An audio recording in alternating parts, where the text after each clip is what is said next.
Hello guys, magluluto tayo ng sinabawang isda guys. Ngayon ilagay muna natin yung ating sibuyas at kumukulo na yung tubig. Ayan, at saka yung ating kamatis. Yan. Ngayon may dalawang sili ako rito guys, maanghang ito. Wala ako yung malalaki kaya yan ang aking ilalagay. Tapos mayroon akong natitira pa doon sa aking garden na bagyo beans. Kaunti lang guys, ilagay ko na. Palambutin na natin yan guys. Ang aking mga ilalagay na gulay ay nanggagaling sa aking garden. Yan.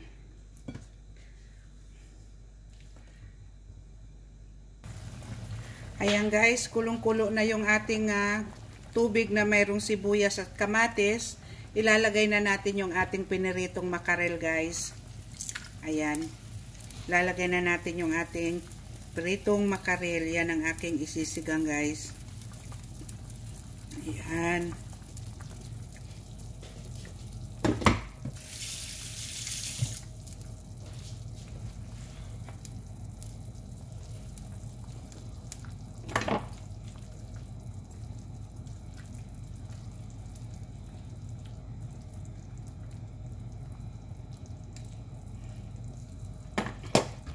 Lagyan natin ng asin. Ayan. Paminta.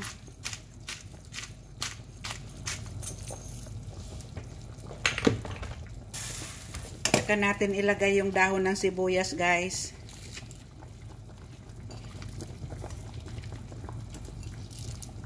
Ayan.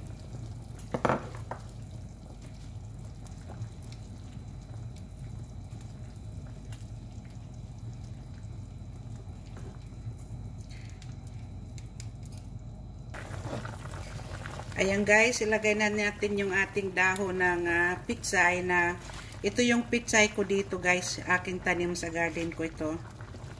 Yan, maliliit lang siya, hindi masyado lumaki pero okay na. Pwede nang makain. Ayan ang aking maliliit na pitsay guys.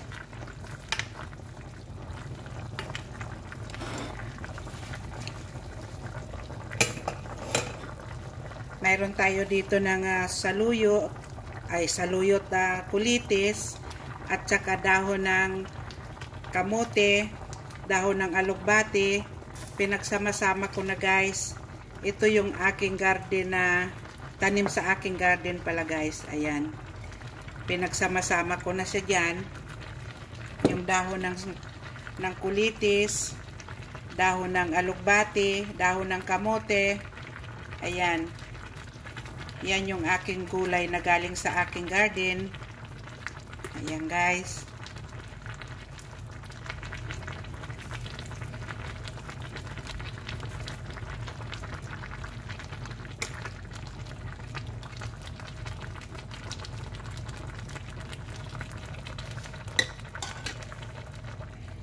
Ayan guys, nailagay ko na yung dahon ng saluyo alugbati, dahon ng aking kulitis at saka dahon ng kamote. Nailagay ko na guys, aywan kung napakita ko sa inyo. Ayan, ito na yung ating sinabawang isda, piniritong isda. At ito na yung aking dahon ng mga tanim ko sa garden ko guys. Ayan. Ngayon lagyan natin ng sinigang mix.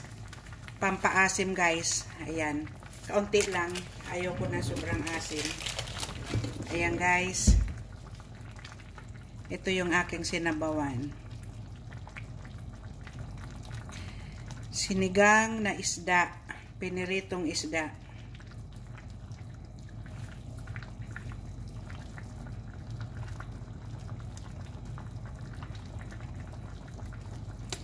Tikman natin guys.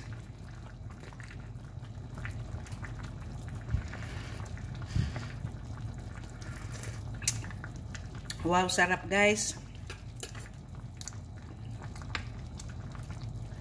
Luto na yung ating ulam guys. Maraming salamat sa inyo guys sa panood sa akin. at pag-comment and subscribe sa akin guys. Maraming salamat sa inyo. Bye-bye.